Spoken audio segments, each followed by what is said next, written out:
안녕하십니까, 석입니다. 네, 오늘은 폼 태그에 대해서 좀 알아보도록 하겠습니다. 네, 일단 6.html 파일을 만들고요. 기본적으로 내용들이 나오게 한 다음에 이걸 저장을 하고 고 라이브 클릭해서 해당 내용을 정상적으로 보이는지 체크 좀 해보도록 하겠습니다.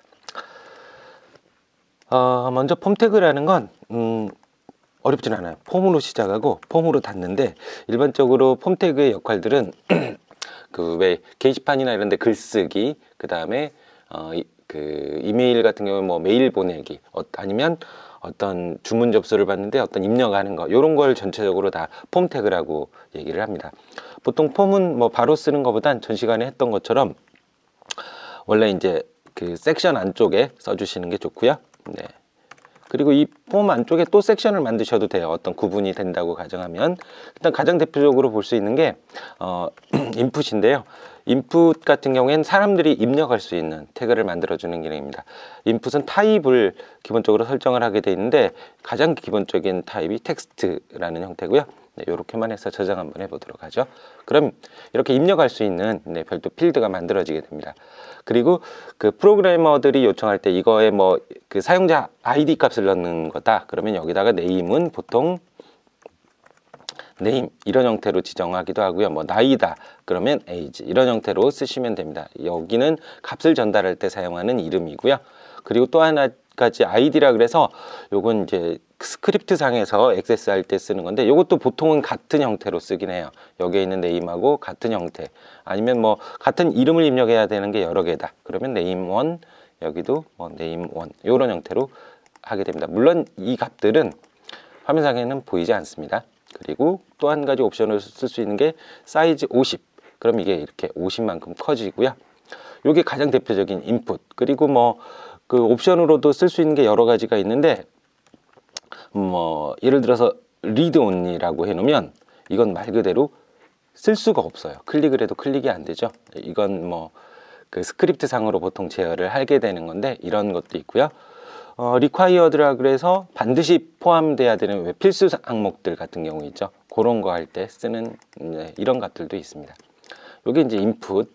그 다음에 인풋 타입 중에 서브밋이라는 게 있어요. 요거는 이제 이렇게 버튼 보이게 이렇게 쿼리 전송하는 그런 형태라고 보시면 될 것 같고, 여기도 마찬가지로 제가 이걸 보통 한 줄로 나오기 때문에 섹션으로 구분해서 서브밋은 따로 보이도록 할게요. 이 인풋 태그들은 반드시 폼하고 폼 안쪽에 들어와 있어야 된다라고 보시면 될 것 같습니다. 그러면 다음 줄로 넘어갔죠.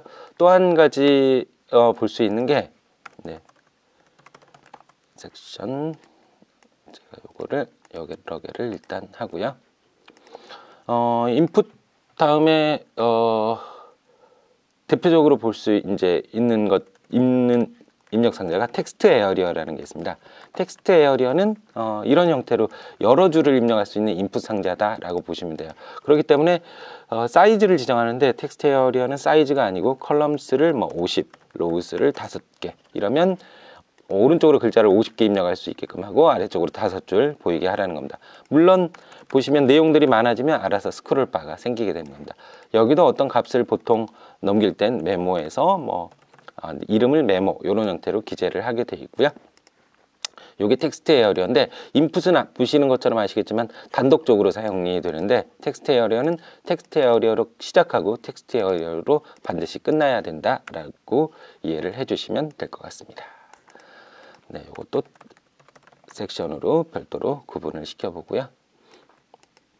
네, 또 많이 사용하는 게 이제 나눠서 시작할게요. 인풋 타입 중에서 그 라디오라고 있습니다.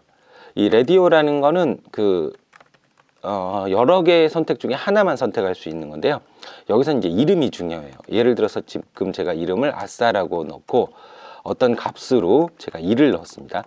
이렇게 하면 화면상에 보시면 아시겠지만 어때요? 요 이름에 해당하는 버튼이 하나 생겼어요. 요거. 근데 이걸 클릭하면 뭐 이 이름으로 이 값으로 값이 저장이 된다는 건데, 이걸 제가 여러 개를 복사를 해 보겠습니다. 그리고 이제 같은 이름이어야 돼요. 이름이 같을 경우에 어떤 값을 제가 1, 2, 3 형태로 넣었다. 그러면 라디오는 이렇게 선택을 같은 이름이라고 한다면, 동일한 이름이라고 한다면 오직 하나만 선택할 수 있게끔 해주는 게 바로 라디오라는 개념입니다. 네. 저 라디오 버튼하고 비슷한 거지만 하나에 대한 어떤 값을 선택할 수 있게 해주는 게 체크박스라는 게 있어요. 체크박스도 마찬가지로 이름을 지정을 하게 되고요. 네, 이름을 A라고 제가 넣어볼게요. 그리고 값으로 뭐 1, 2, 3, 4라고 넣고, 네. 체크박스는 이런 겁니다. 요거 이렇게 클릭해서 선택하고 선택하지 않고 이렇게 할 수 있는 기능이다 라고 보시면 될 것 같아요. 그리고 또 한 가지 많이 사용하는 이 폼 태그 중으로 마지막으로 이제 셀렉트라는 게 있습니다.